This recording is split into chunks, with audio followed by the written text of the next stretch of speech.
Like and subscribe. Pretty please. What's a sign that somebody wasn't raised right?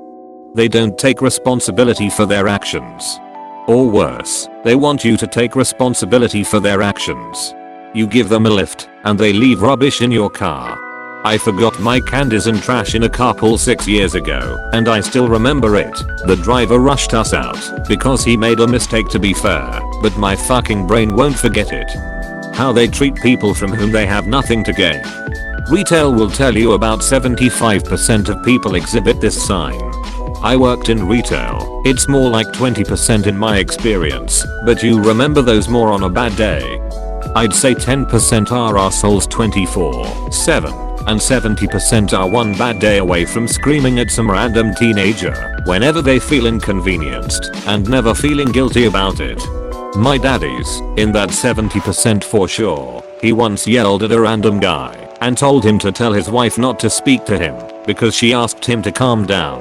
After yelling at the poor Chinese woman at Panda Express, I will never go into that building with him. Edit. Just remembered another time. One of his fast food orders got very slightly messed up, and after getting home and taking everything out, he said, I ought to go back and tell them how worthless they are.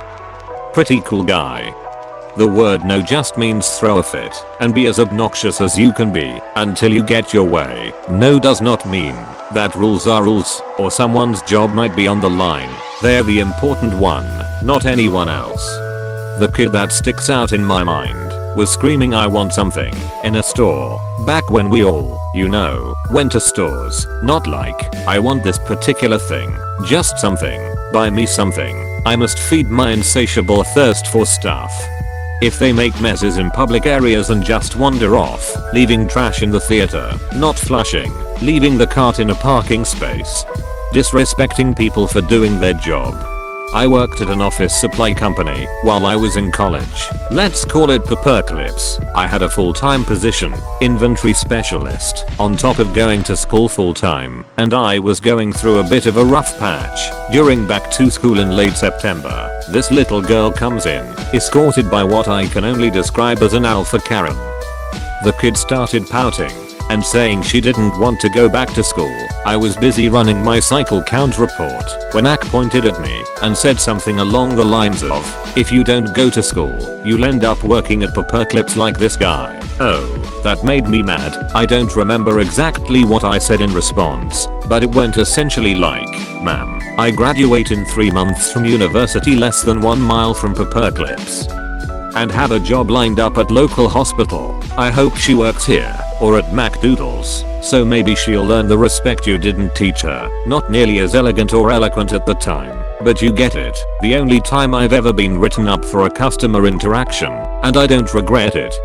Lack of personal accountability. They can never admit wrongdoing on their part. It's always someone else's fault. Yes, totally, and it's often because immature parents don't realize they should model this behavior by apologizing to their children when they, parent, do something wrong. When you don't respect your kids, they can become disrespectful dicks.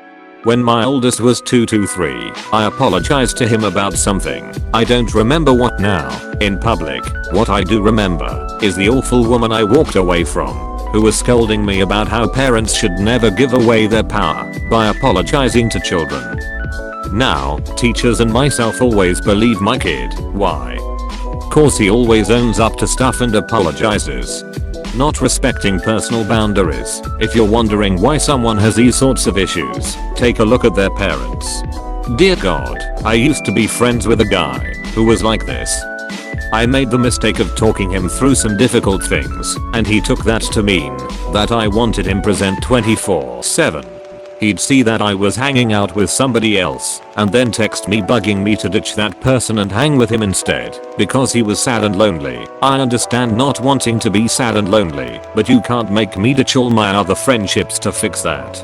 I had a friend who got creepy clingy like that. It got to the point that he followed my Snap Map location to where I was with some friends. They didn't know each other, and demanding I hang out with him instead. One rule for me, one rule for you. Parents that mess up on the discipline/accountability stage of parenting, produce these people. Rules for thee, but not for me.